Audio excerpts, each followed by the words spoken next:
ആലപ്പുഴ കളർകോട് വാഹനാപകടത്തിൽ മരിച്ച Vandanam T D medical കോളേജിലെ ഒന്നാം വർഷ MBBS വിദ്യാർത്ഥി ആൽവിൻ ജോർജിൻ്റെ പോസ്റ്റ്മോർട്ടം ഇന്ന് നടക്കും. എറണാകുളത്തെ ഹോസ്പിറ്റലിൽ നിന്നും ഇൻക്വസ്റ്റ് പൂർത്തിയാക്കി പുലർച്ചെയോടെ മൃതദേഹം വണ്ടാനം മെഡിക്കൽ കോളേജിൽ എത്തിച്ചു. മനീഷ് മഹിവ ലേറ്റസ്റ്റ് വിവരങ്ങൾ നൽകും. ഗുഡ് മോർണിംഗ് മനീഷ്, പറയൂ.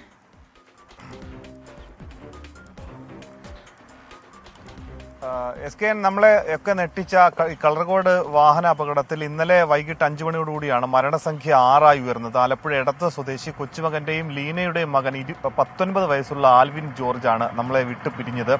ഈ ആശുപത്രിയിൽ നിന്നും പിന്നീട് ഇവിടെ നിന്നും ആലപ്പുഴയിൽ നിന്നും പോലീസ് എത്തി ഇൻക്വസ്റ്റ് നടപടികൾ പൂർത്തിയാക്കി പുലർച്ചെ 2 മണിയോടുകൂടി ആലപ്പുഴ വണ്ടാനം മെഡിക്കൽ കോളേജിൽ എത്തിച്ചു. ഇപ്പോൾ 8 മണിക്ക് പോസ്റ്റ്മോർട്ടം നടപടികൾ ആരംഭിച്ചിട്ടുണ്ട്. 9:30 പോസ്റ്റ്മോർട്ടം നടപടികൾ കഴിയും. പിന്നീട് 10 മണിക്ക് ആൽവിൻ പഠിച്ച ഏകദേശം 2 മാസത്തോളമേ പഠിച്ചിട്ടുള്ളൂ ആ കോളേജിൽ മെഡിക്കൽ കോളേജ് അങ്കണത്തിൽ പൊതുദർശനം ഏകദേശം ഒരു 1-2 മണിക്കൂർ അവിടെ വെക്കും. അതിനുശേഷം എടത്തുവയിലേക്ക് കൊണ്ടുപോയി. എടത്തുവയിലാണ് ആൽവിന്റെ വീട്. എടത്തുവയിൽ കൊണ്ടുപോയി അവിടെ ഒരു സ്വകാര്യ ആശുപത്രി മോർച്ചറിയിൽ സൂക്ഷിക്കുന്നതിന് മുൻപ് പൊതുദർശനത്തിന് അല്പസമയം അവിടെ സമയമുണ്ട്. അവിടെ എത്തി ബന്ധുക്കളും നാട്ടുകാരും ഒക്കെ തന്നെ ആൽവിനെ കാണും.